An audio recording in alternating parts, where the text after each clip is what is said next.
Many times, many times I try to tell you, many times I cry alone. Always I'm surprised how well you cut my feelings to the bones. Don't wanna leave you really, I invested too much time.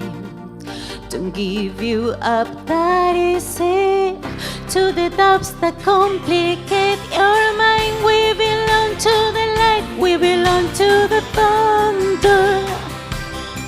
We belong to the sound of the words before falling under. Wherever we deny or forbears, for worse or for better, we belong, we belong, we belong together.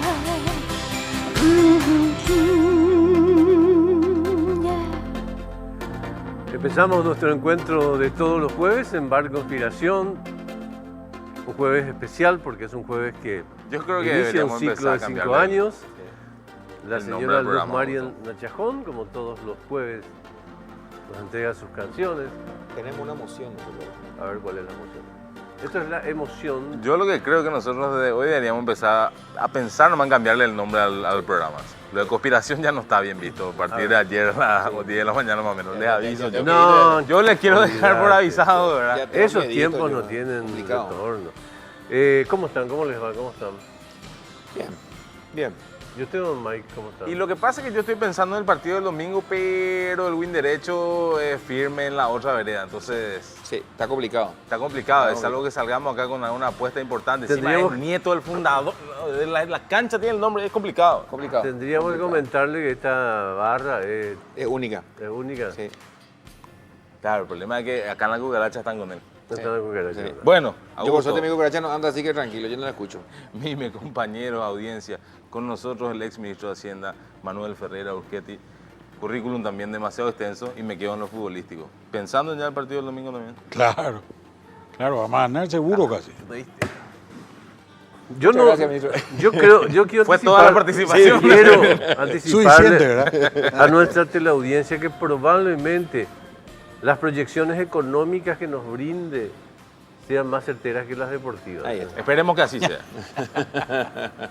¿Cómo está? Gracias por venir. Sí, muchas gracias. No, por favor, un gusto estar aquí.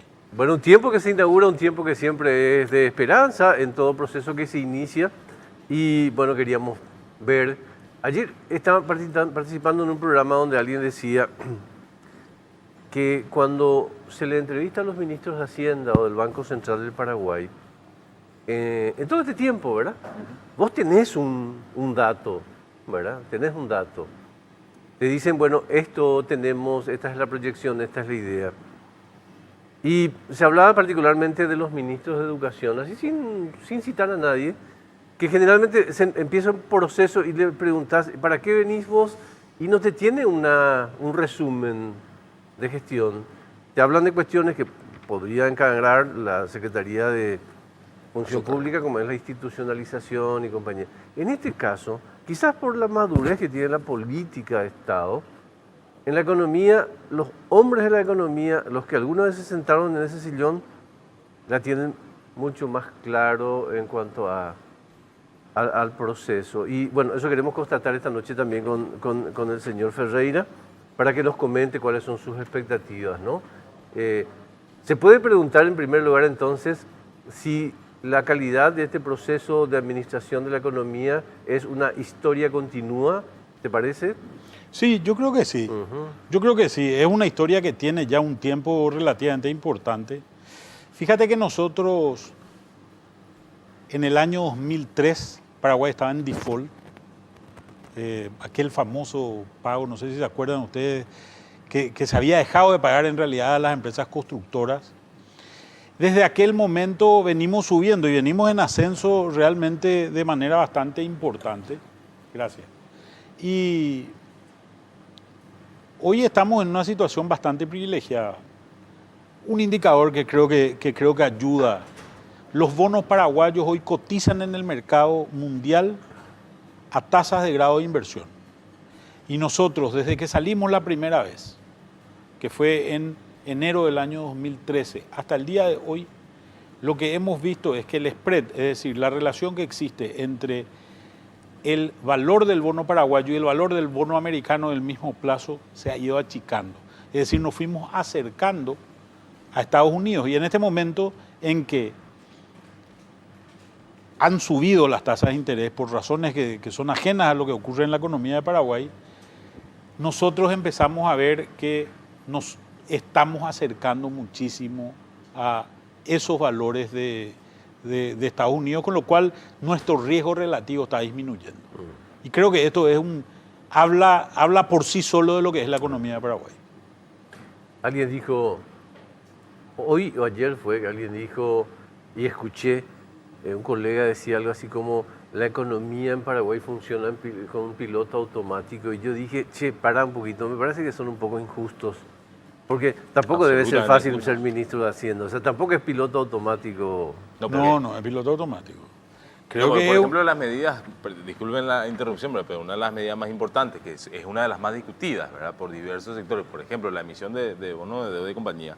Eso no es piloto automático, ahí hay todo un desarrollo detrás de discusión, de que equipos económicos que por lo menos logran entenderse y decir, este es el camino que quiere meter Paraguay. No es piloto automático. No, que es por una eso. injusticia para Que las cosas funcionen, claro. no necesariamente supone que funciona con piloto automático. Claro, mira, en el caso de los bonos, por ejemplo, uno de repente piensa que el tema de los bonos es una forma de financiar tu presupuesto nomás.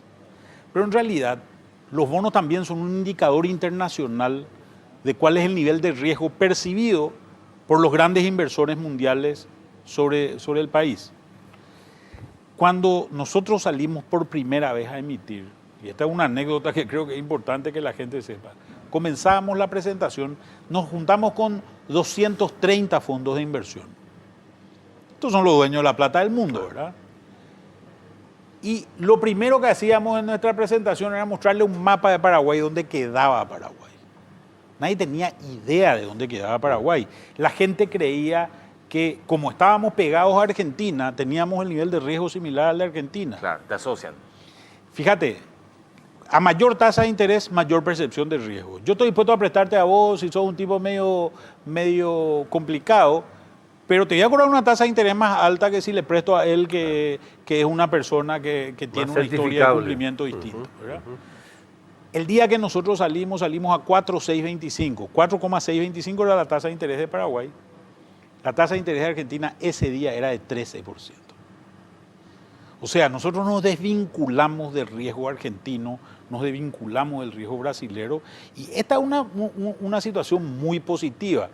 Y Paraguay fue permaneciendo en los mercados internacionales de deuda con una calificación que cada día iba mejorando, porque también esta gente iba aprendiendo sobre nuestra economía, más allá de los problemas que seguimos teniendo, como casi, yo diría, como casi cualquier otro país, ¿verdad? Ministro, eso explica el hecho de que habiendo crisis regional de nuestros grandes vecinos, que siempre históricamente nos han arrastrado, en esta vuelta como que no solamente capeamos el temporal, sino que aprovechamos también para surgir. Eso también explica eso. En cierta medida. Nuestra economía hoy está muy desvinculada de las economías de los países vecinos porque, por ejemplo, nuestros principales productos de exportación no se venden en los países vecinos. O sea, hoy nosotros hacemos soja, maíz, trigo, carne, y esos bienes no se venden en Brasil y en Argentina. En realidad son bienes que se comercializan en el resto del mundo. Hemos ganado espacio en el resto del mundo. Tenemos que seguir permaneciendo con esa capacidad de desvincularnos de la región. Ahora, esto es a nivel macro, ¿verdad? A nivel macro se da un crecimiento, a nivel micro las cosas son distintas, ¿verdad? A nivel micro tenés que tener en cuenta una cosa, 2 de cada 3 paraguayos vive en la frontera. Nosotros somos el único país del mundo que tiene su capital en la frontera. Si 2 de cada 3 paraguayos viven en la frontera y la frontera es muy permeable y es muy fácil de cruzar, entonces te darás cuenta también de que es muy fácil que yo en vez de irme al súper acá, me vaya al súper a Clorinda, ¿verdad? Sí. Y eso ocurre porque la diferencia de precios relativos hace que la gente cruce nomás la frontera. Antes de ahondar en esto, que me parece muy interesante, quiero entrar un poco en una cuestión de opinión pública, doctor. Y me pregunto cuál es tu percepción sobre la calidad que tiene el debate de la economía en la gente, en la ciudadanía, porque me da la impresión, yo siempre lo digo, que vos te vas a Clorinda y ya la gente está hablando de economía con cierta mayor calidad, digamos, que en Paraguay. Hablo de lo, como diría El de a pie. nuestro bien amado diputado Portillo, hablo del común, digamos, ¿verdad? ¿A qué se debe, te parece eso? ¿Te parece que los medios estamos informando bien en términos de hacer la economía un tema accesible? ¿O te parece que podemos ayudar un poco más? Fundamentalmente el tema de bonos, por ejemplo, se instala a veces con más fuerza el tema de la deuda y con menos fuerza el tema del financiamiento, digamos, de cuánto supone ello en materia de financiamiento de la gestión del Estado. ¿Cómo ves la salud de la comunicación de la economía en Paraguay? Mira, yo creo que hace falta mucho camino por recorrer todavía en eso, ¿verdad? Creo que hace falta mayor llegada, mayor conocimiento. Faltan datos también, ¿verdad? El nivel de datos que tenemos es un nivel de datos relativamente limitado todavía, ¿verdad? Yo que trabajo mucho en ese tema, en opinar y conseguir información sobre sectores económicos y sobre macroeconomía en general, te digo que muchas veces nosotros tenemos que trabajar con lo que se llaman proxies, ¿verdad? A veces no tenemos el dato directo y tenemos que buscar datos relacionados a esos que nos permitan decir cómo funciona algo, cómo funciona algún tipo de comercio. Por ejemplo, yo no sé exactamente cuánto compraron los argentinos en Paraguay el último año. Ah, sí. Sí sé cuánto compraron con tarjetas de crédito. Pero esa es una parte de las transacciones. Hay otra parte de las transacciones que son transacciones que se hacen en efectivo. Entonces, ¿nosotros qué tenemos que hacer? Tenemos que monitorear y tenemos una serie de comercios que nos dan información. Tenemos que monitorear comercios que aceptan, por ejemplo, cualquier moneda. Entonces, esta gente nos da información de la cantidad de pesos argentinos que tenía hace un año y la que tiene hoy, como eso fue variando en el tiempo, por ejemplo. Porque no hay estadísticas en muchos casos. Entonces creo que hay un camino largo por recorrer, pero creo que se hace un esfuerzo interesante que se debería profundizar. Estaba yo leyendo hoy el Twitter del ministro de Hacienda, Benigno López Benítez, que anunció que esa va a ser su vía de mayor comunicación, ¿verdad? Lo cual me parece a mí siempre muy interesante porque rompe el intermediario, rompe el periodista que por ahí puede tergiversar o de algún modo no comprender del todo, ¿verdad? Y en uno de sus tweets ponía: forjaremos un fisco con rostro humano, pero responsable con el gasto público, centrado en la ampliación de la base tributaria, que es lo que decía ayer Mario Benítez en su discurso ya como presidente, en la lucha contra la evasión, el contrabando y la informalidad. O sea, básicamente es una tranquilidad de decir tampoco no se vienen impuestos nuevos. Me parece a mí, lo primero que yo veo como periodista es decir eso, ¿verdad? Y lo segundo ¿cobrarle a los que no cobran o cómo se entiende eso? También yo quería preguntar lo mismo. Y ampliación de base contributiva básicamente quiere decir cobrarle a los que no cobran o cobrarle a los que pagan menos, ¿verdad? Vos tenés dos realidades en el pago del tributo. Tenés la evasión por un lado, que es el que paga cero, y tenés la elusión, que es el que cambia para pagar menos, ¿verdad? En general siempre se busca pagar menos en cualquier parte. Discutir el tema tributario no es un tema sencillo porque es meterle la mano en el bolsillo a la gente, ¿verdad? Decía el cardenal, nunca me acuerdo su nombre, el cardenal que era el ministro de Economía de Luis XIV, decía: he visto gente marchar a la guerra cantando y riendo, jamás he visto a alguien sonreír cuando iba a pagar sus impuestos, ¿verdad? Y esta es una realidad en todo el mundo prácticamente, ¿verdad? Entonces hay que ser muy claros. Y fíjate que las grandes reformas tributarias que se hicieron en el Paraguay, la ley 125, que es del año 91, es posterior a la caída de la dictadura. La del 2004, cuando Paraguay estaba en default y Nicanor comenzaba su mandato. La del 2012, que es el impuesto a la renta personal, era cuando Fernando Lugo se lo saca por juicio político y entra Federico Franco. La del 2013, de la reforma del Iragro, era cuando había una amenaza de las retenciones al impuesto a la soja y Horacio Cartes comenzaba su mandato. Entonces, siempre se dieron dos coincidencias en las reformas tributarias. Que el gobierno era nuevo por un lado y que había una gran amenaza en la economía en algún lugar. Hoy se da una sola de esas realidades y hoy también existe una suerte de agotamiento de muchos agentes económicos en el hecho de que vemos un Estado ineficiente, a lo cual se suman todos estos problemas que vemos, las niñeras de oro, etcétera, etcétera, donde vos decís, ¿para qué voy a pagarle más a este Estado Claro. si este Estado gasta mal? Desalientan. Y eso genera un desaliento importante. Hay una frase que se convirtió en emblemática y que me gustaría mucho en un sentido casi pedagógico que nos expliques qué es. Y porque me parece que también se convierte un poco en una especie de una de las metas del futuro proceso. Y esa frase es grado de inversión, doctor Ferreira. ¿De qué estamos hablando cuando hablamos de grado de yo no quiero que deje de... Aprovechemos para hacer un brindis por el nuevo proceso, entonces también. Por el nuevo presidente. Que Por el tenga nuevo éxito. presidente, por el nuevo proceso. Salud, salud. Que le vaya por el bien, para que nos futuro. vaya bien a todos. Porque casi le interrumpimos el trago a... Sí, y, eso está, se hace. y está muy ¿Qué? bueno. ¿Eh? Muy bueno. Está muy bueno. Después sí. nos va a contar algo que... Después le vamos a preguntar qué es.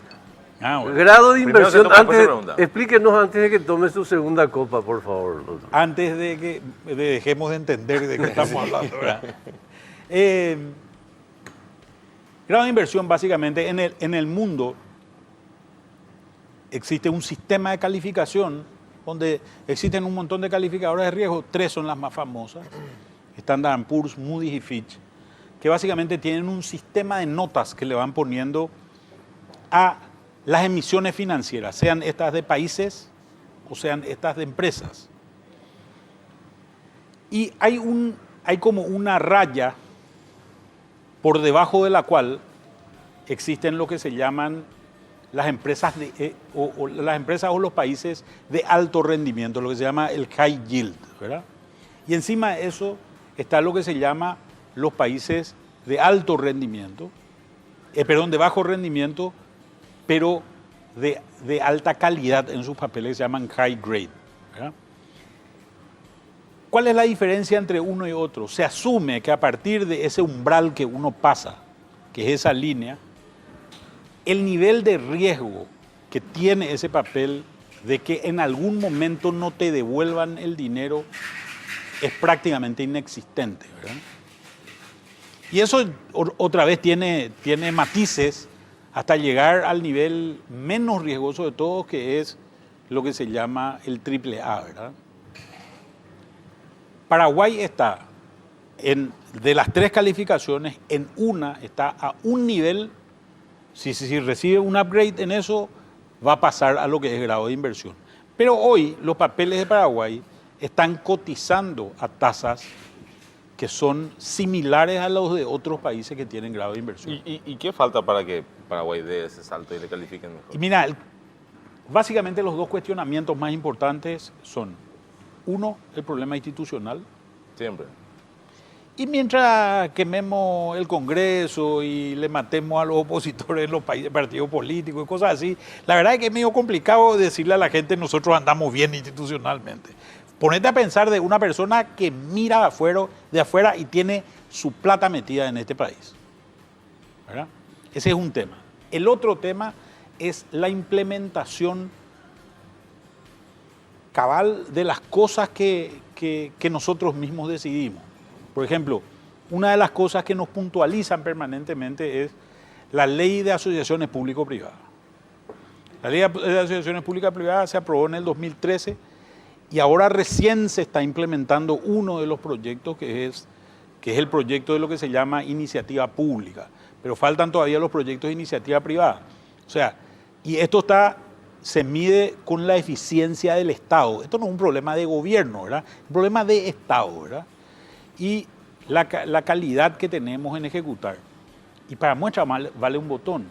El gobierno de Horacio Cartes no inauguró ni un solo proyecto que ellos comenzaron.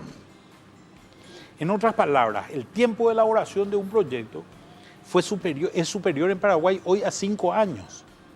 Entre que se te ocurre hacer tal ruta y terminás andando por la ruta con un auto, ¿verdad? Ahí va a aparecer alguien y te va a decir, ¿viste por qué es necesaria la reelección? Sí, no va a faltar, ¿verdad? Sí. Nunca va a faltar el que se Mañana va a acomode. salir titular, ex ministro. Hay una tensión muy especial en este momento, doctor, sobre el tema de la superintendencia de pensiones, ¿no? Parece ser como el sofocón que se viene, ¿no? De entrada. ¿Cuál es tu mirada sobre cómo se debería, primero sobre el tema, y en segundo lugar, cómo se debería de administrarlo desde las autoridades de la economía nacional? Mira, vamos a mirar un poco el pasado. Cuando vos sabías que un banco quebraba, ¿quién estaba metido en esa quiebra? En todos los casos estaba metido el IPS. ¿Cierto o no cierto? Cierto. BNP. Cuando escuchaste el problema de Cajuy, o cuando se discutía la ley de salvataje de la caja bancaria, fíjate que son una serie de diferentes casos. El de la caja municipal habrás escuchado también en algún momento dado. El ahorro jubilatorio es el ahorro más importante que tiene un país, porque tiene ciertas características importantes. ¿Cuáles son las características? Primero, que es un ahorro de larguísimo plazo. Por tanto, es el ahorro que le permite a una empresa invertir a tasas relativamente bajas y a largo plazo. Ese es el tipo de inversiones que al final termina generando trabajo, ¿verdad? Y termina generando crecimiento y termina generando desarrollo. Entonces, ese es un primer punto que es sustantivo. Hoy no existe ningún control sobre esos ahorros. Ningún control. Y a ver, ¿a qué me refiero? La caja de jubilados de Itaipú perdió 70 millones de dólares más o menos en las operaciones que hicieron. Ellos pusieron la plata, los directivos pusieron la plata donde quisieron poner la plata, donde su reglamento le decía. Todos los jubilados que aportan a esa caja no tuvieron nada que decir al respecto. Es interesante que cuando se manejan fondos muy grandes haya una autoridad profesional, porque a medida que vas creciendo, sobre todo se va ensanchando el tamaño, es cada vez más difícil el tema y necesitas cada vez más de profesionales. No es lo mismo que nosotros pongamos acá entre los cuatro $50 por mes para irnos a verle a Paraguay en el Mundial de Qatar y administremos esa plata, que este número sea un número que aporta $50, pero seamos 3 millones de personas. Así mismo, totalmente.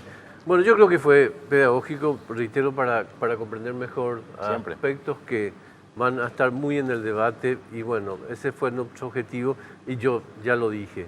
Creo que su capacidad para pronosticar la economía es sustancialmente mejor que su capacidad para pronosticar el resultados deportivos. Doctor, te agradecemos muchísimo. Eso veremos el lunes o el domingo de tarde. Con el diario del lunes. Con el diario del lunes, nunca mejor dicho. Muchísimas gracias por estar esta noche. No, por favor, gracias por invitarme a la orden. Muy amable, muchas gracias. En un segundito ya volvemos aquí en Bar Conspiración.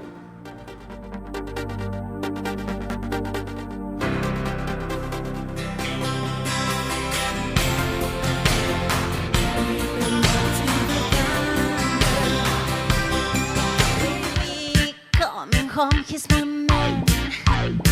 Yeah, he's my man. You don't understand.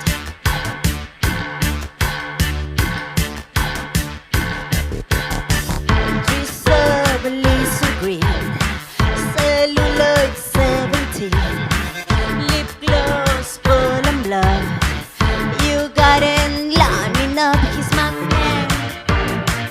Yeah, he's my man. You don't understand. Bueno, segundo bloque de Bar Conspiración. Gracias, Luz Mario, en el cajón.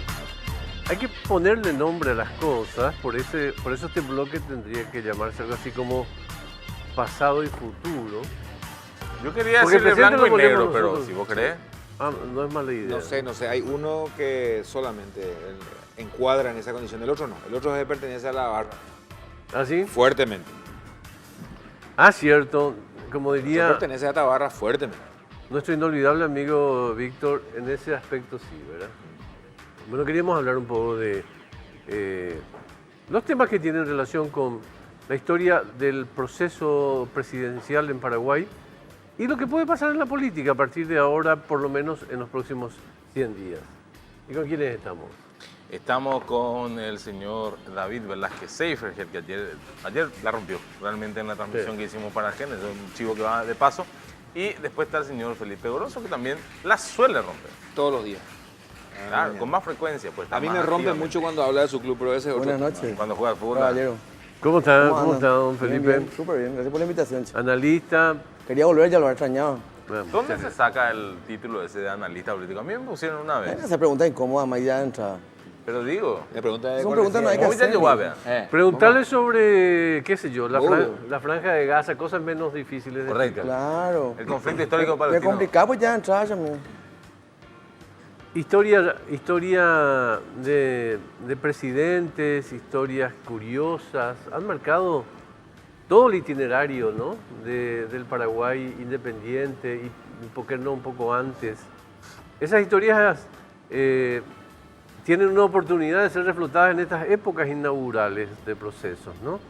¿Cuáles serían tu una o dos historias más curiosas al respecto de Asunción presidencial, querido David? Y es una pregunta muy parecida a la del analista. Sí, sí. Buenas noches, Mike, Mime. ¿Qué es lo que pasa hoy? Se han trajeron a Felipe. una conspiración Nos para trajeron a una conspiración. Literal. Bueno, en realidad... Nos hablaste de la presidencia más breve, por ejemplo. De Facundo Machaín. Claro, Facundo Facundo Machaín. Machaín es electo en medio de un caos institucional en ese momento, derivado de renuncias y contrarrenuncias, aceptaciones y no renuncias programadas que se pensaban que no se iban a aceptar y se aceptaron. La cuestión es que Facundo Machaín, un hombre que se había formado en Chile y tenía un muy sólido caudal jurídico, es designado por el Congreso presidente de la República, pero es asesinado en la cárcel. Es llevado y es asesinado. Pero digamos, más que quizás pensar en un hecho puntual, porque anécdotas hay muchas, como las que hablábamos ayer. Por ejemplo, la doble presidencia de Gondra, un intelectual de renombre mundial en su tiempo, no solamente regional, sino mundial. Fue tan breve que se acuñó un ñenga que decía Tagua Pumisa Peiteje y Gondra. Ambas presidencias fueron tan breves que se acuñó ese ñenga. ¿Tan breve como cuánto tiempo? Como meses. Ah, ya. Como meses para periodos que estaban pensados por la Constitución del 70 en 4 años de mandato, con reelecciones luego de cierto tiempo. O sea, estaba abierta la posibilidad de ser reelegido, de hecho por eso lo es. Después tenemos personajes como Emiliano González Navero, eterno vicepresidente, pero 3 veces llamado a asumir la presidencia de la República. Un hombre que actuaba como una especie de contemporizador en momentos muy difíciles, conduciendo la nave, intentando por lo menos conducir la nave en momentos complicados. Pero después tenemos, en una mirada más global, tenemos por ejemplo el llamado periodo liberal, digamos, más anárquico, que va desde 1904 hasta 1912 en primer lugar, y en general el periodo 1904-1936 solamente tiene 2 presidentes que comienzan y concluyen sus mandatos, Eduardo Scherer y Eligio Ayala. Eligio Ayala, en su caso, el segundo mandato, el mandato por el cual fue electo, porque en el otro mandato fue interino. O sea, asumió después de una serie de renuncias y después de la crisis de la Revolución del 22. Y después de eso viene la dictadura de Morínigo de 1940 hasta el 47, 48 en realidad, y del 48 al 54 comienza el dominio del Partido Colorado, y ahí hay otro dato importante. En los primeros meses de hegemonía colorada se suceden las presidencias hasta 5.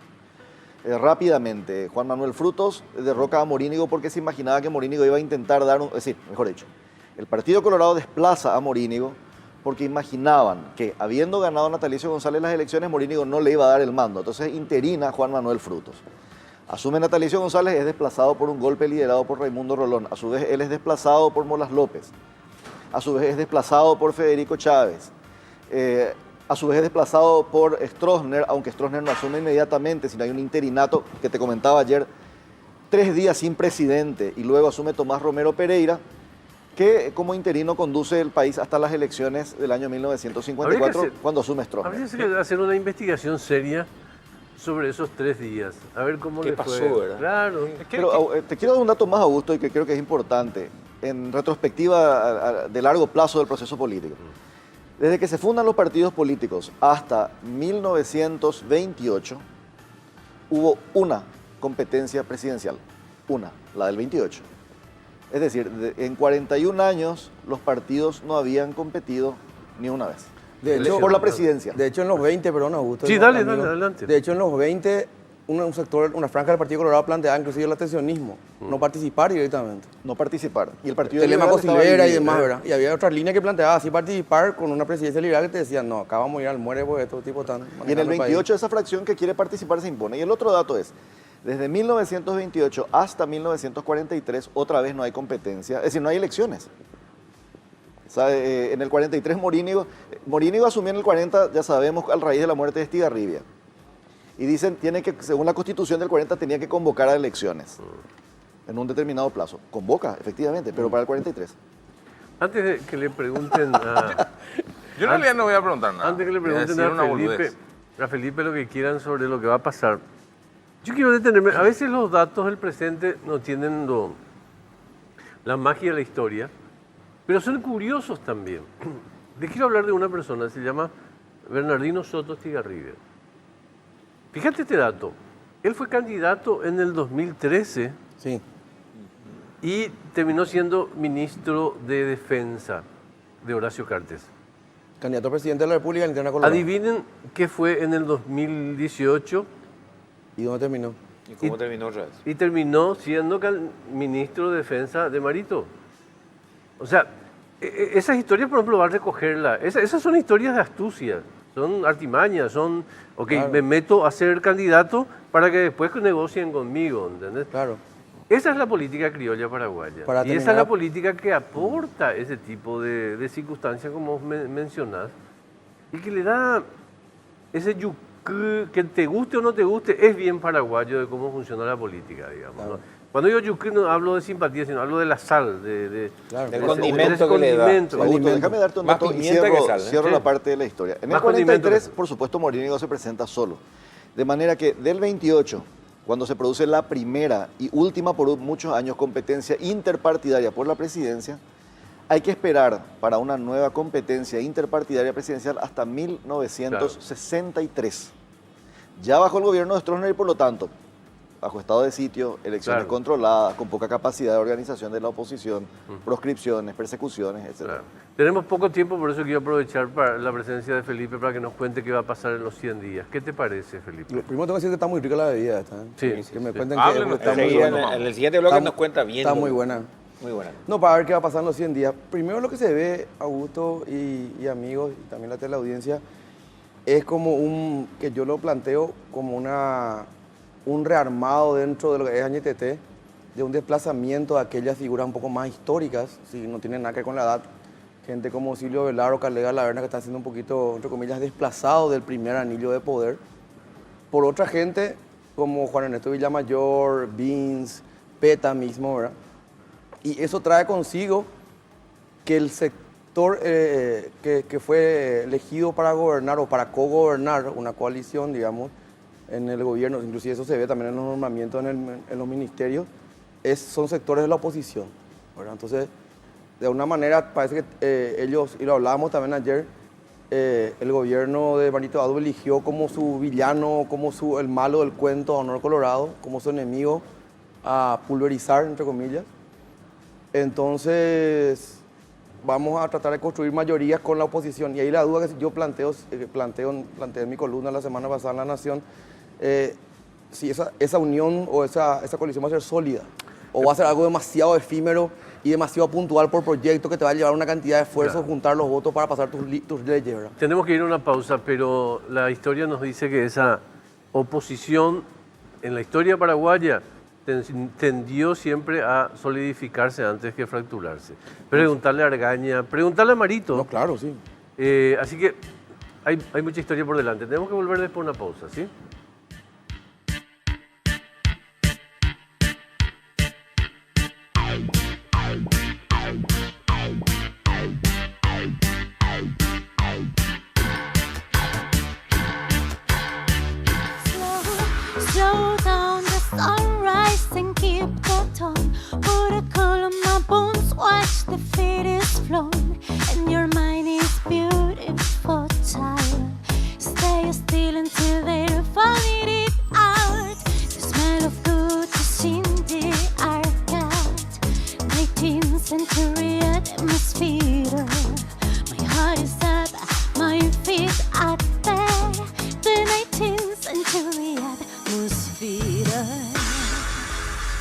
Está fresquito en el estudio. Todos los jueves está Luz Mariana Chajón con nosotros acá en el bar. La pueden encontrar en todas las plataformas musicales y también en las redes sociales. A Luz Mariana Chajón, como suele decir el señor Dos Santos. Ahora, Edu, ¿qué es esto que nos diste que es imposible dejar de tomar? Así mismo, lo que están tomando hoy, Habana Club nos trae con el ron sour, que es una base clara de huevo, un toque de jugo de limón, azúcar y por supuesto el nuevamente galardonado en medalla doble de oro en la conferencia del ron, Habana Club 7 años. ¿Cómo quiero ir a ser juez en eso será? ¿Sabes la cantidad de medallas que voy a regalar? Sí, impresionante. Bueno, señor Dos Santos. Bueno, yo quiero asegurarme que el poco tiempo que tenemos terminemos de dibujar un poco estas internas. Ya te pregunté de los 100 días. ¿Cuál es el futuro de la interna del Partido Colorado? La línea de Añetete o el gobierno nacional de Marito Abdo y demás se mantiene por lo que estábamos conversando en el primer bloque, va a terminar fortaleciendo al Honor Colorado. Porque indudablemente va a terminar siendo como una vez más, lo que mencionabas vos recién. Claro, dentro de la ANR vamos a encontrar la oposición y el oficialismo, ¿verdad?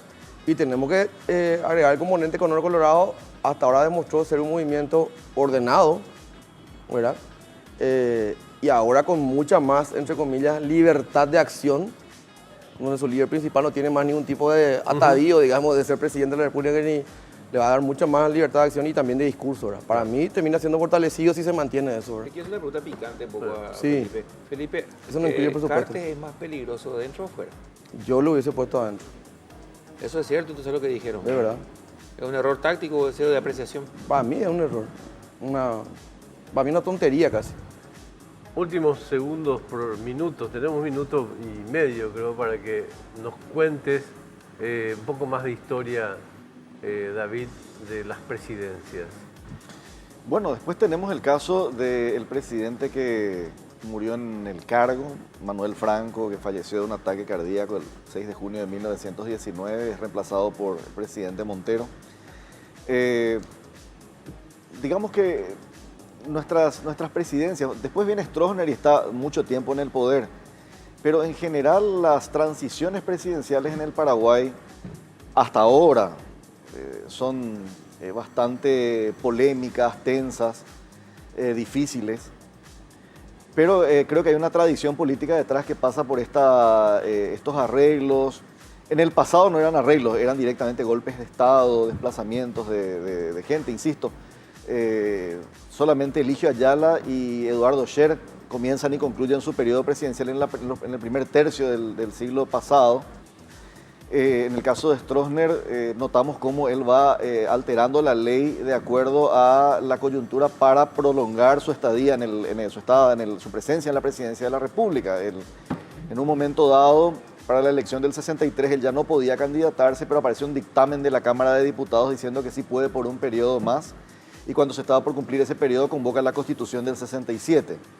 Y cuando se iba a cumplir el periodo de 10 años que la Constitución previó, del 68 al 78, hace la famosa reforma del 77 para él continuar indefinidamente en el cargo. Y lo hace con un sistema electoral que se usaba a principios del siglo XX que se llamaba de lista incompleta. El ganador, no importaba el porcentaje que tuviera, podía llevarse 2/3 de las bancas y el perdedor, no importaba el porcentaje que tuviera la primera minoría, llevaba el 33% restante. Lo que se intentaba, aparentemente, digo, porque todavía no tengo muy cerrado el análisis de las leyes laborales, de las leyes electorales, es que se tendiera a un régimen de bipartidismo que facilitara la gobernabilidad en distintos momentos de la historia. Y a ese régimen básicamente concurrían los dos grandes partidos tradicionales. Vamos a encontrar con mucha dificultad la presencia del franquismo, o dentro de las divisiones liberales, el radicalismo es el que predomina sobre el civismo en las primeras décadas del siglo XX, o sobre los liberales de llano, como se llamaba el otro grupo que apareció en algún momento. Mime. ¿Es cierto que tuvimos un presidente electo al voleo? Dicen de Morínigo, en realidad dicen que fue por la moneda famosa, pero también había una coyuntura que es muchos de los jefes militares no estaban en el país en ese momento. Si se usó o no ese mecanismo, va a quedar como la anécdota de la historia. Pero lo concreto es que muchos militares que pudieron haberse opuesto a Morínigo en ese momento no estaban en el país, estaban en misión en el Brasil. Cuando llegaron los hechos ya estaban consumados. Y después Morínigo desplaza al Partido Liberal de su gabinete y finalmente proscribe al Partido Liberal en el 43 y le vuelve a dar personería jurídica en el 46 en la tregua, en la primavera democrática del 46. Claro. Pero hasta ese momento, digamos, gobierna así, con la fuerza y con un grupo de, básicamente, militares. Morillo es un hombre que gobernó de manera populista, pero sin ningún tipo de participación estamental. Pronóstico del clásico. Gana uno de los dos. O empatan los dos, no estoy muy seguro. Creo que por ahí pasan los ¿Vos crees que es resultados. suficiente ya o seguimos preguntando? Ya se dijo todo lo que quedamos había acá. que decir. No, Dale, pregunta. dale. ¿Qué pasó? Gracias. Yo tengo una apuesta hecha con el señor Dos Santos, la gente no sabe. Sí, yo escuché. Yo me sumo, Obviamente. pero para Obviamente. la cobra, pues. A favor de Olimpia. Nos vamos, nos vemos. Muchas gracias por el tiempo. Nos reencontramos la próxima semana. Gracias, chicos. Gracias.